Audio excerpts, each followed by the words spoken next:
So hello my dear students, my name is Anil Sharma and I welcome you all to my YouTube channel. तो जैसे मैंने कल के video lecture में बताया था कि एक डेडिकेटेड वीडियो लेक्चर आएगा नीट से रिलेटेड, तो आज हम वो डेडिकेटेड वीडियो लेक्चर कर रहे हैं। ये वीडियो लेक्चर नीट और जेई मेंस दोनों स्टूडेंट के लिए बहुत इंपॉर्टेंट है।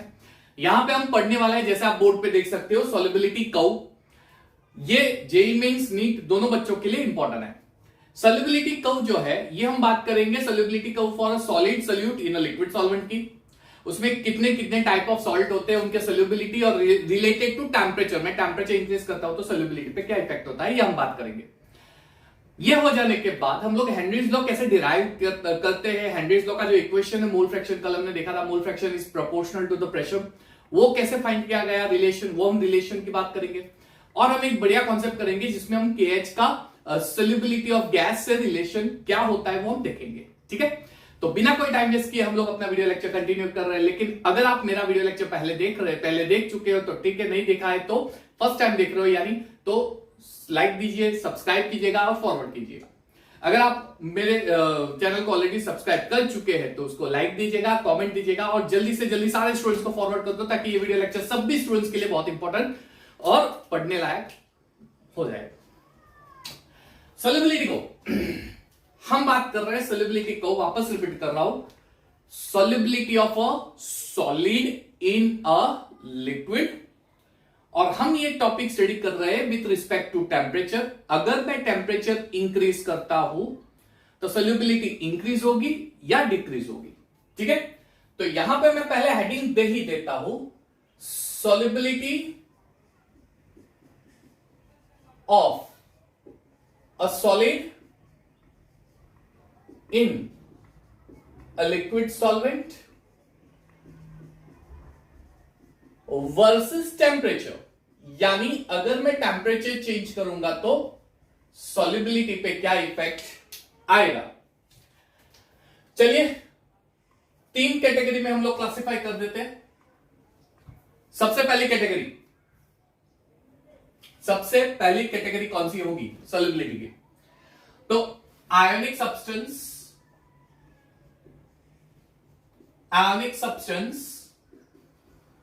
whose solubility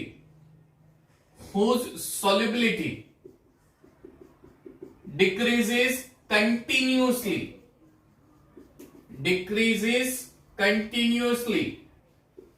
with increasing temperature।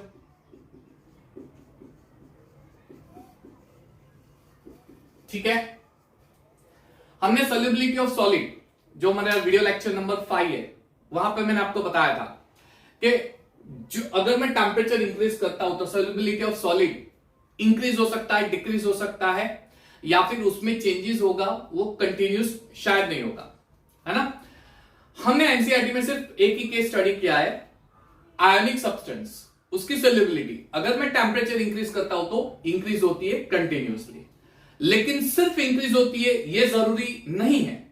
ऐसे भी आयोनिक सब्सटेंस है जिनकी सॉल्युबिलिटी अगर मैं टेम्परेचर इंक्रीज करूंगा तो डिक्रीज भी होती है। With increase in temperature solubility decreases, ये पार्ट होगा। दूसरी कैटेगरी जो हमारा एनसीईआरटी का टेक्स्ट बुक का पॉइंट है वही मैं कवर कर रहा हूं। दूसरी कैटेगरी, ये हमारा एनसीईआरटी का पॉइंट है, ionic substance whose solubility increases continuously with increase in temperature। अगर मैं टेम्परेचर इंक्रीज करता हूं तो उसकी सॉल्युबिलिटी कंटिन्यूसली इंक्रीज होगी। ठीक है, ये हमारा एनसीईआरटी का पॉइंट है। वहां पे मैंने रीजन भी बताया था, ली-चाटलेस प्रिंसिपल। अगर मैं सैचुरेटेड सॉल्यूशन बना देता हूं तो सॉलिड लिक्विड में डिसॉल्व होगा, वो एंडोथर्मिक प्रोसेस होती है। इस केस में एंडोथर्मिक प्रोसेस होगी, इसलिए रिवर्सिबल रिएक्शन, रिवर्स रिएक्शन होगी, फॉरवर्ड रिएक्शन होगी, और फॉरवर्ड रिएक्शन से सॉल्युबिलिटी इंक्रीज होगी। एक केस और है बेटा, और वो है आयोनिक सब्सटेंस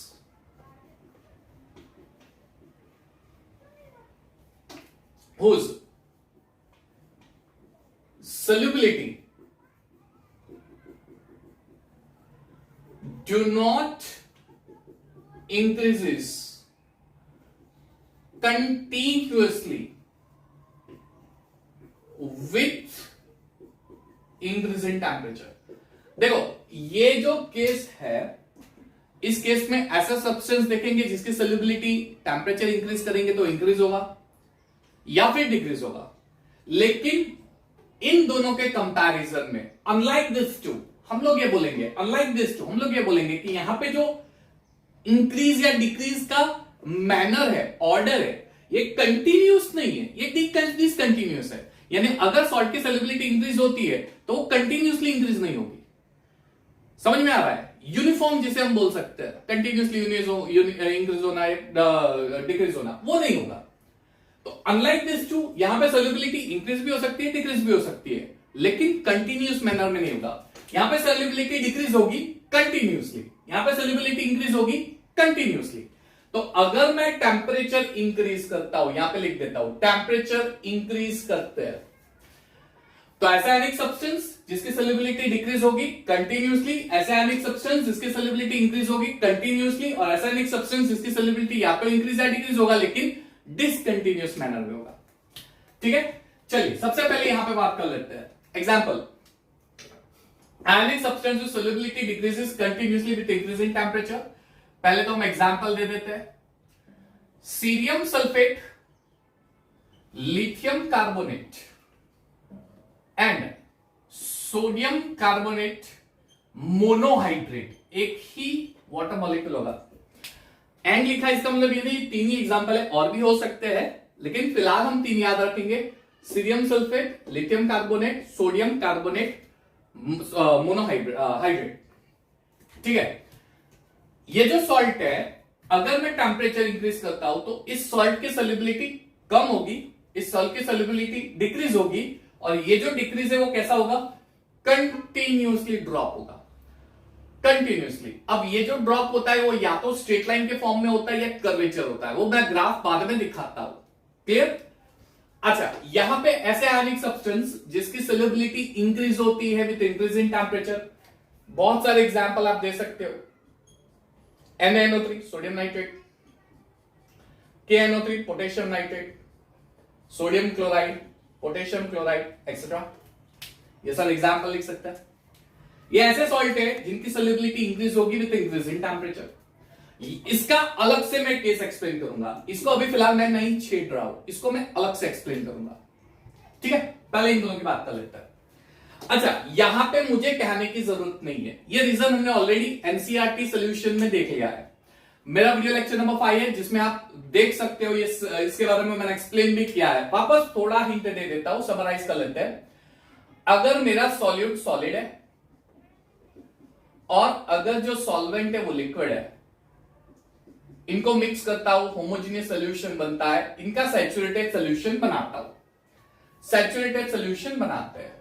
ठीक है, तो हमें मिलेगा सॉल्यूशन। सैचुरेटेड सॉल्यूशन का मतलब क्या हुआ?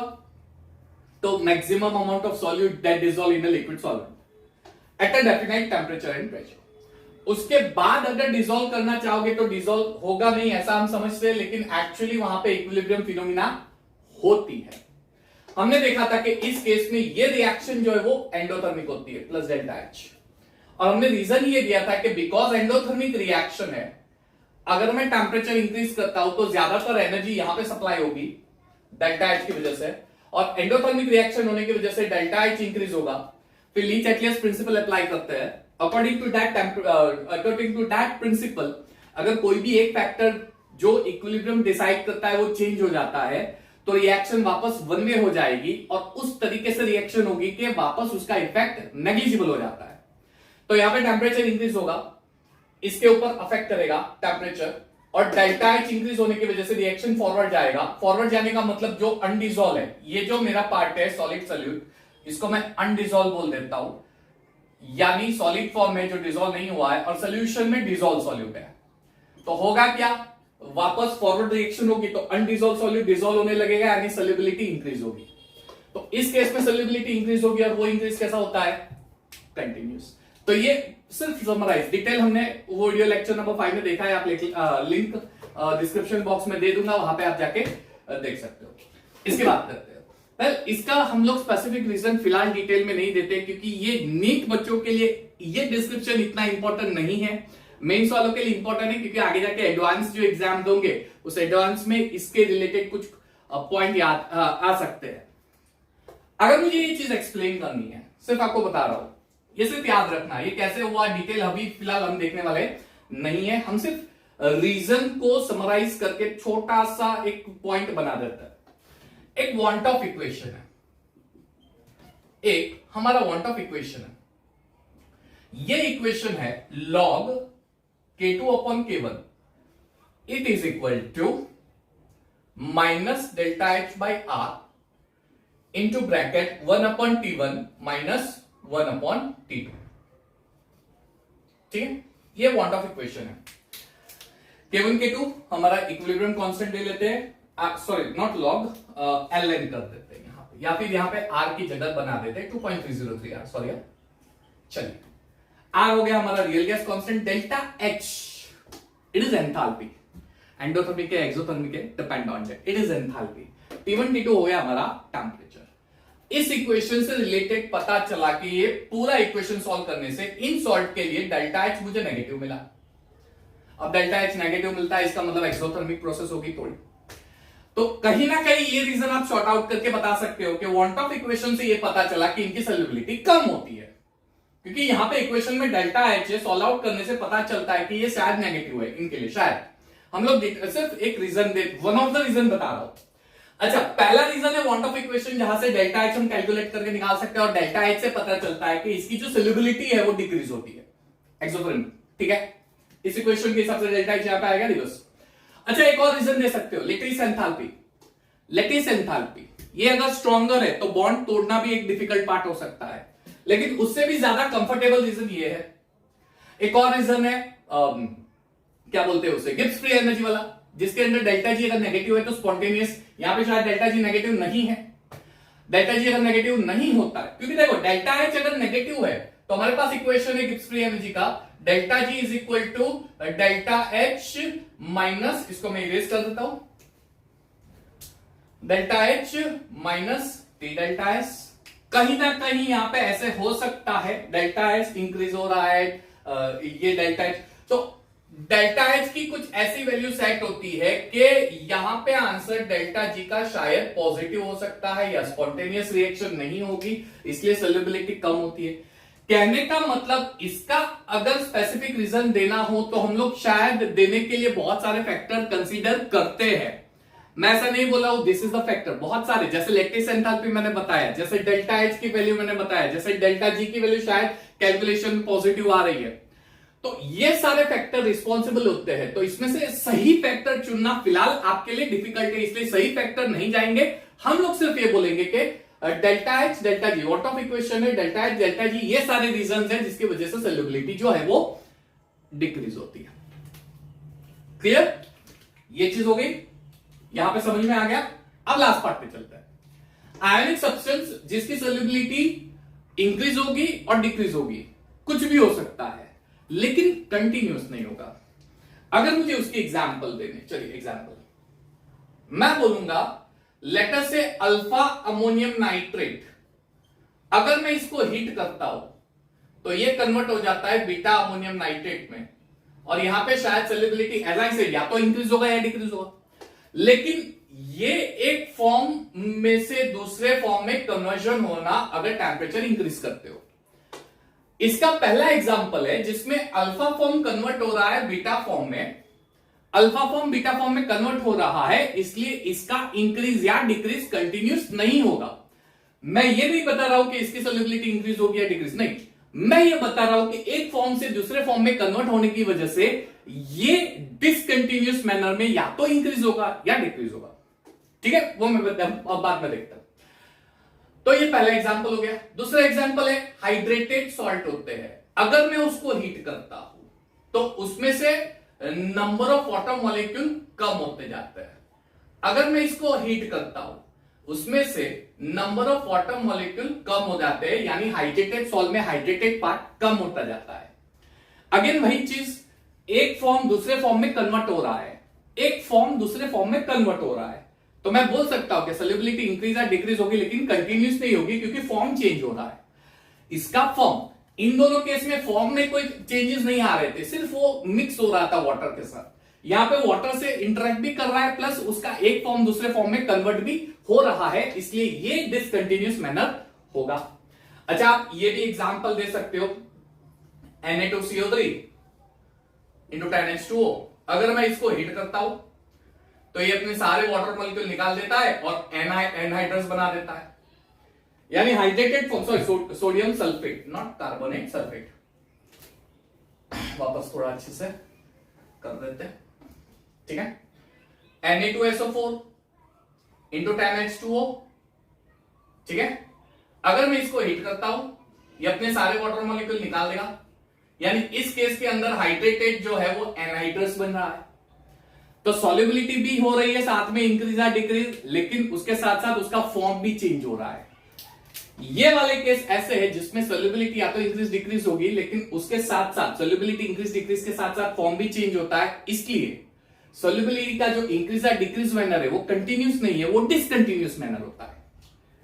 एक फॉर्म दूसरे फॉर्म में कन्वर्ट होता है। इसका मतलब यहां पे एक स्पेसिफिक टेम्परेचर होगा, एक फिक्स ऐसा टेम्परेचर होगा जिसके टेम्परेचर, उस टेम्परेचर, सॉरी, एक फिक्स ऐसा टेम्परेचर होगा जो अप्लाई करने से एक फॉर्म को दूसरे फॉर्म में कन्वर्ट करता है। तो ये जो टेम्परेचर है, the temperature at which one polymorphic form is converted to another polymorphic form, the temperature at which one polymorphic form is transformed to another polymorphic form.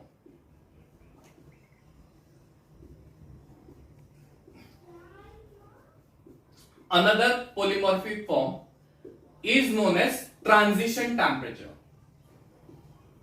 Transition का मतलब चेंज, एक फॉर्म से दूसरे फॉर्म में change होना, तो वो transition temperature हो गया। बात समझ में आ रही है?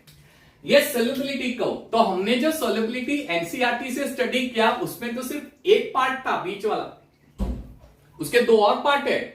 एक सोल्युबिलिटी डिक्रीज होता है कंटिन्यूसली, दूसरा सोल्युबिलिटी या तो इंक्रीज और डिक्रीज होगा लेकिन डिसकंटिन्यूसली, है ना। इसके अंदर रीजन दे सकते हैं वाट ऑफ इक्वेशन पे से डेल्टा एच की वैल्यू या डेल्टा जी या उसकी लैटिस एंथैल्पी, ये सारे फैक्टर्स। इसमें हम एंडोथर्मिक का ही रीजन देंगे, और इसमें हम रीजन देते हैं कि सोल्युबिलिटी में चेंज तो आता है लेकिन उसके साथ साथ एक फॉर्म से दूसरे फॉर्म में कन्वर्जन भी होता है, इसलिए ये कंटिन्यूस मैनर नहीं होगा। बात समझ में आ रही है? अब इसके ग्राफ कैसे होते हैं, वो ग्राफ स्टडी करने से पहले मेरे ख्याल से ये आप नोट कर लो पॉज करके, ठीक है, फिर हम ग्राफ करते हैं। ओके, चलिए सोल्युबिलिटी, तो उसके दो कर्व है, जैसा मैंने बताया। कुछ आयनिक सब्सटेंस जो कंटिन्यूसली इंक्रीज होते हैं या डिक्रीज होते हैं, और कुछ आयनिक सब्सटेंस जो इंक्रीज डिक्रीज हो सकते हैं लेकिन डिसकंटिन्यूस। तो पहले कंटिन्यूस का कर्व, यहां पर मैंने सिर्फ वही आयनिक सब्सटेंस दिखाया है जो इंक्रीज होगी, जिसकी सोल्युबिलिटी इंक्रीज होगी। डिक्रीज वाले मैंने नहीं दिखाया, डिक्रीज ऐसे ही होंगे, कंटिन्यूसली डाउन आएंगे, ठीक है, इस तरह से ही होते हैं। देखो NaNO3 इंक्रीज हो रहा है कंटिन्यूस, कहीं पे भी आपको लाइन ब्रेक होती नहीं दिखाई दे रही, कंटिन्यूसली, भले ही ये कर्वेचर है, कर्वेचर से कोई लेना देना नहीं है, लाइन कहीं पे भी ब्रेक नहीं हो रही है, तो ये कंटिन्यूस हो गया। KNO3 कंटिन्यूस हो गया, NaCl, KCl, KClO3, ये सारे ऐसे सॉल्ट है जिनकी सोल्युबिलिटी अगर आप टेम्परेचर इंक्रीज करते हो तो पर 100 ग्राम वाटर इनकी सोल्युबिलिटी इंक्रीज होती है। क्लियर? ये सारे कर्व कंटिन्यूस कर्व है, इसलिए इसको सोल्युबिलिटी कर्व बोलते हैं। ये डिसकंटिन्यूस कर्व है, तो ये भी सोल्युबिलिटी कर्व ही है। देखो पहला एग्जांपल हमने डिसकंटिन्यूस में लिया था अल्फा एमोनियम नाइट्रेट का बीटा एमोनियम नाइट्रेट। तो देखो alpha ammonium nitrate temperature increase किया तो सोल्युबिलिटी इंक्रीज किया, लेकिन यहां पे लाइन ब्रेक हो गई, इस पॉइंट पे लाइन ब्रेक हो रही है, ये पॉइंट जो है यहां पे लाइन ब्रेक हो रही है। क्यों? इस पॉइंट से बीटा फॉर्म कन्वर्जन हो रहा है, यानी अल्फा फॉर्म का बीटा फॉर्म में कन्वर्जन हो गया, तो सोल्युबिलिटी तो इंक्रीज हुई लेकिन यहां ब्रेक हो गई लाइन, इसलिए ये डिसकंटिन्यूस हो गया। इस पॉइंट पे अल्फा फॉर्म बीटा फॉर्म में कन्वर्ट हो रहा है, इसलिए यहां पे जो टेम्परेचर होगा वो हमारा होगा ट्रांजिशन टेम्परेचर, एक फॉर्म दूसरे फॉर्म में कन्वर्ट होना है, तो ये ट्रांजिशन टेम्परेचर हो गया।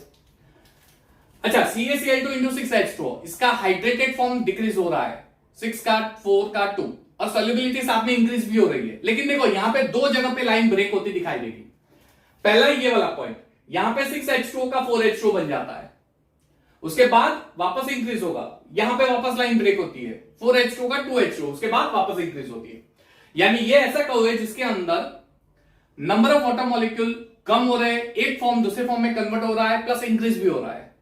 तो ये हो गया ट्रांजिशन टेम्परेचर। लेकिन दोस्तों एक ऐसा एग्जांपल है जिसमें सॉल्युबिलिटी पहले इंक्रीज होगी फिर डिक्रीज होगी, और ये एग्जांपल है Na2SO4 into 10H2O।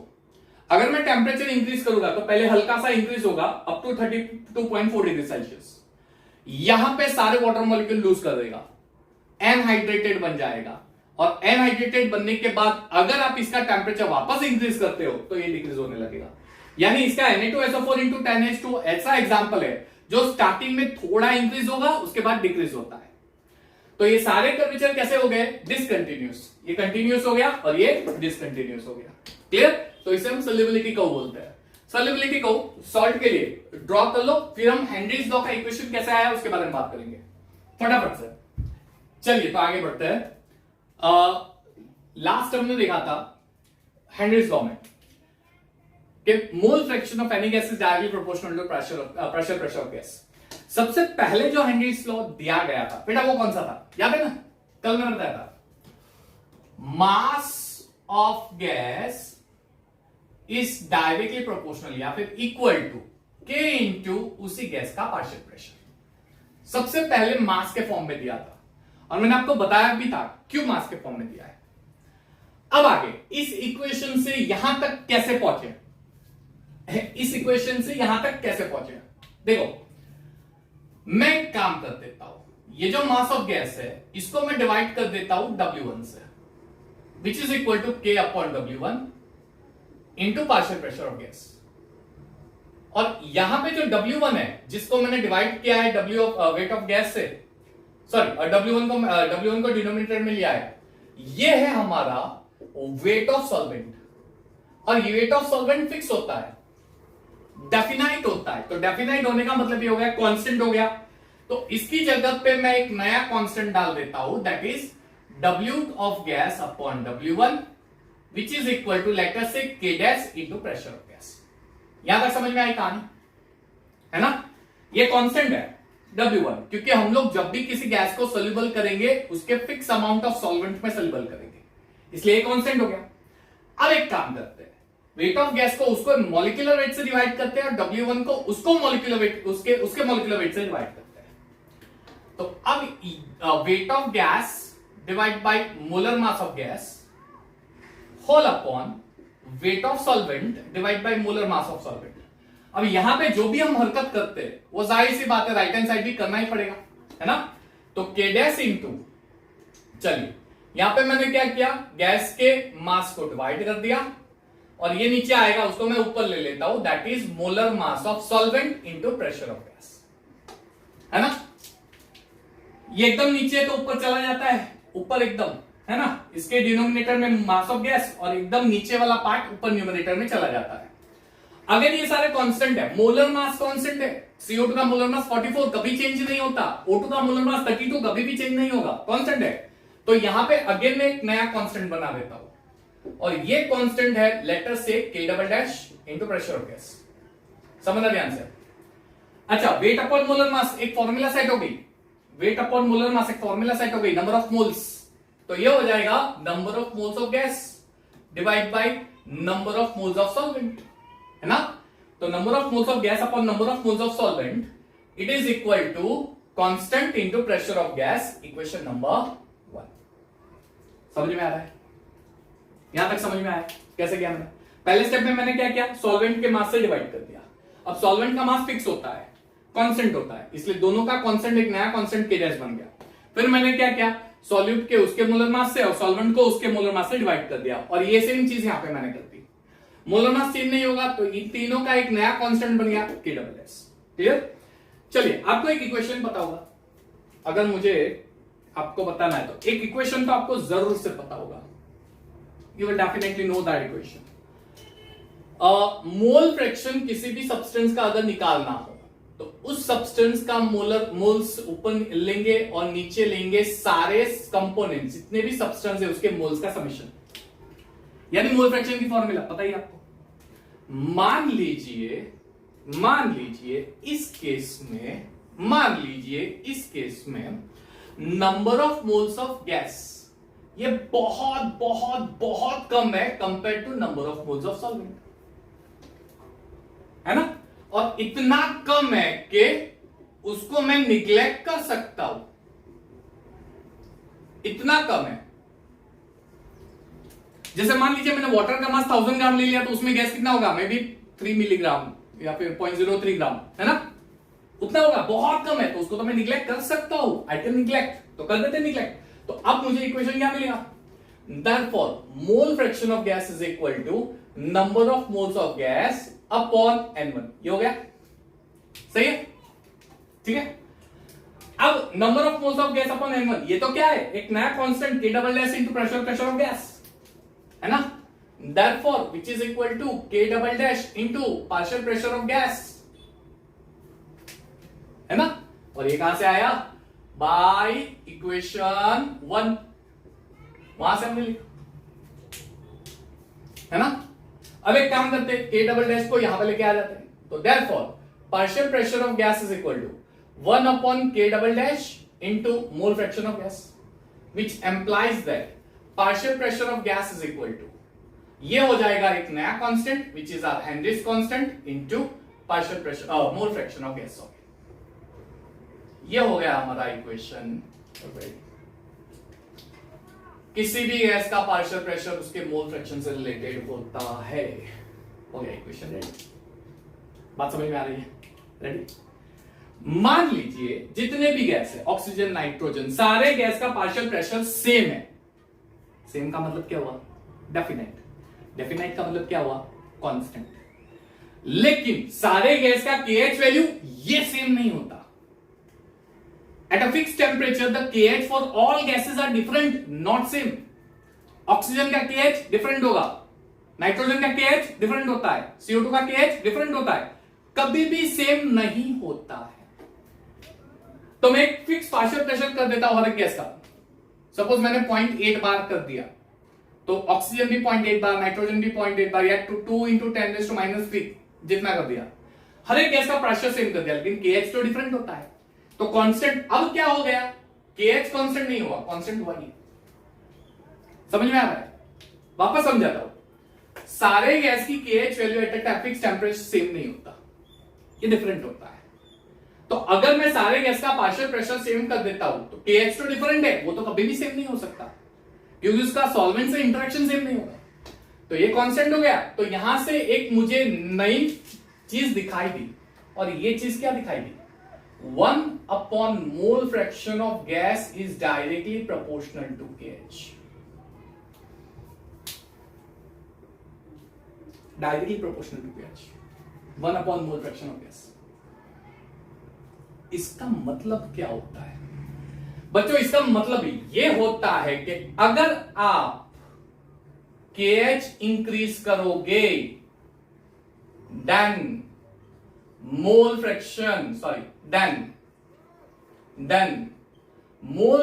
of gas decreases, बहुत important, that is solubility decreases, solubility decrease होगी। याद रखना, अगर KH इंक्रीज होगी, सॉल्युबिलिटी डिक्रीज होगी। अगर मैं टेम्परेचर इंक्रीज करता हूं, तो याद करो कल factors responsible for the solubility, if we increase the temperature, solubility being exothermic, reaction reverse होगी, रिवर्स होने की वजह से टेम्परेचर इंक्रीज करोगे तो गैस की सॉल्युबिलिटी कम होगी, है ना। तो एक नई चीज लिख सकते हैं कि अगर मैं टेम्परेचर इंक्रीज करता हूं, सॉल्युबिलिटी जो होती है डिक्रीज होती है। और यहां रिलेशन देखो, सॉल्युबिलिटी डिक्रीज होगी तो KH increases, very very important.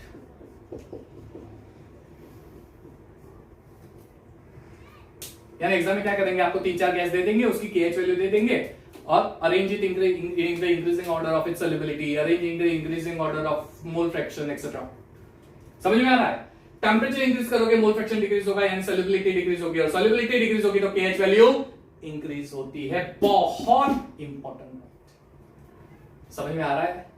तो ये सारी कहानी है, पॉज करके आप पूरा लिख सकते हो।